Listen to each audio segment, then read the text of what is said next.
Araştırmaları Merkezi'nin Çin'in Orta Asya'ya sızmasını çözmek başlıklı yeni raporu, Çin'in küresel önemi artan bir bölge olan Orta Asya'ya stratejik sızmasını analiz ediyor. Rapor, Şangay İşbirliği Örgütü'nün ve Çin'in bölgedeki angajmanının temel taşları olarak hizmet eden iddialı kuşak ve yol girişiminin önemli bir rolünü inceleyerek başlıyor. Çin, Orta Asya zirvesi ve Doğu Türkistan'ın bir koridor olarak kullanılması da jeopolitik sonuçları açısından mercek altına alınıyor.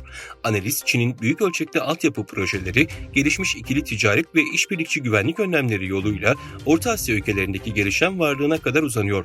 Ayrıca Orta Asya Cumhuriyetlerinin Çin Halk Cumhuriyeti'nin üzerindeki siyasi ve ekonomik kaldıraçları nedeniyle Çin'in Doğu Türkistan'daki Uygur ve diğer Türk Müslümanlara karşı soykırım ve insanlığa karşı suçları konusundaki tutumuna da değiniyor.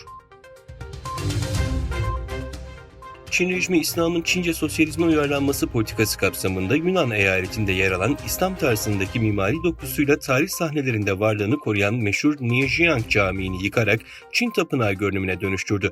Tayvan merkezli Birleşik Haber Ajansı 20 Şubat'ta bildirdiğine göre geçen yılın Mayıs ayında Yunan eyaleti Yuxi şehri Tonghae ilçesinde bulunan meşhur Nijiang Camii'nin İslami tarzdaki yapısını, minaresi ve kubbelerini zorla yıktığını ve Çin Tapınağı görünümünde tekrardan inşa ettiğini öğretti.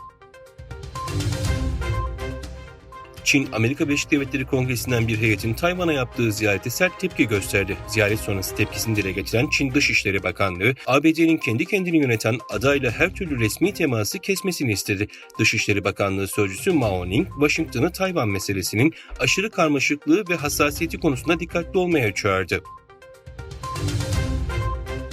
Çin ve Amerika Birleşik Devletleri arasındaki panda diplomasisi yeniden başlıyor. Çin'den gelen bu yeni adım Amerika ile ilişkileri iyileştirme isteği olarak yorumlandı.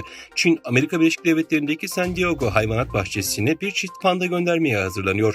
Pandalar 1972 yılından beri Amerika Birleşik Devletleri ve Çin arasındaki dostluğun sembolü. Ancak iki ülke arasındaki ilişkilerin gerilmesinin ardından Amerikan hayvanat bahçelerindeki çok sayıda panda Çin'e iade edilmişti. Elazığ'da kalan Ağızka Türk'ü 218 aile kalıcı iskanları için Bitlis'in Ahlat ilçesine gönderildi.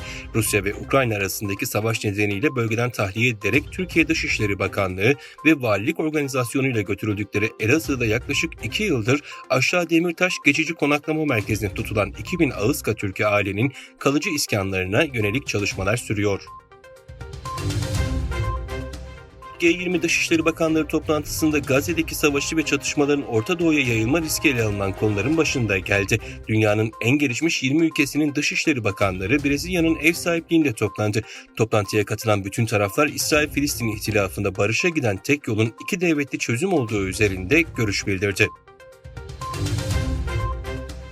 Çin'de bir konteyner gemisinin Lishinsa Köprüsü'ne çarpması sonucu 2 araç denize düştü. 2 kişi hayatını kaybetti, 3 kişi kayboldu.